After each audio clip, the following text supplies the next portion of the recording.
السلام علیکم، آپ دیکھ رہے ہیں اسلامی زری آفیشل۔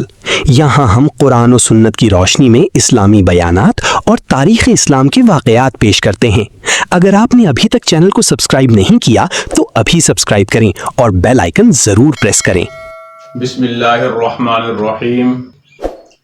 آج کی اس ویڈیو میں خاص طور پر حضرت سیدنا صدیق اکبر کے عہد مبارک میں اور حضرت فاروقی کے عہد مبارک میں جو حضرت سیدنا حسن رضی اللہ عنہ نے عہد صدیقی اور عہد فاروقی میں وقت گزارا، اس پر بات ہوگی۔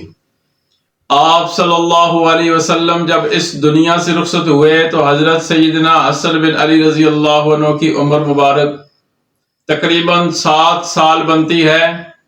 آپ علیہ السلام کے اس دنیا سے رخصت ہو جانے کے بعد مسند خلافت پر حضرت ابوبکر صدیق رضی اللہ عنہ آتے ہیں۔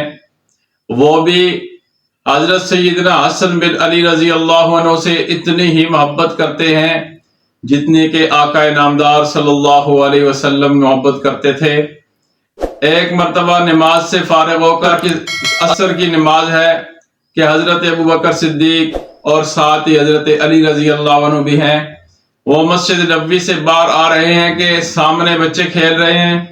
ان بچوں کے اندر حضرت حسن بن علی رضی اللہ عنہ بھی ہیں، تو حضرت ابوبکر آگے بڑھتے ہیں، ان کو اٹھا لیتے ہیں اور ان کے ساتھ پیار کرتے ہیں، اور ساتھ یہ ارشاد فرماتے ہیں کہ یہ بیٹا تو علی کا ہے لیکن یہ نبی کے مشابہ ہے۔ یہ بات سن کر حضرت علی رضی اللہ عنہ مسکرانا شروع کر دیتے ہیں۔ حضرت عمر فاروق رضی اللہ عنہ کے عہد کے اندر، ان کے زمانہ خلافت کے اندر، حضرت عمر فاروق رضی اللہ عنہ نے تمام کبار صحابہ اکرام رضوان اللہ تعالی علیہم اجمعین کے لیے وظیفہ مقرر کیا۔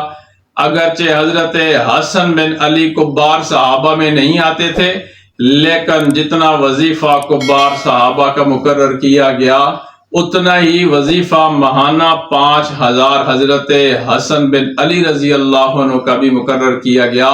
تو یہ حضرات شیخین کی محبت تھی حضرت حسن بن علی رضی اللہ عنہ کے ساتھ۔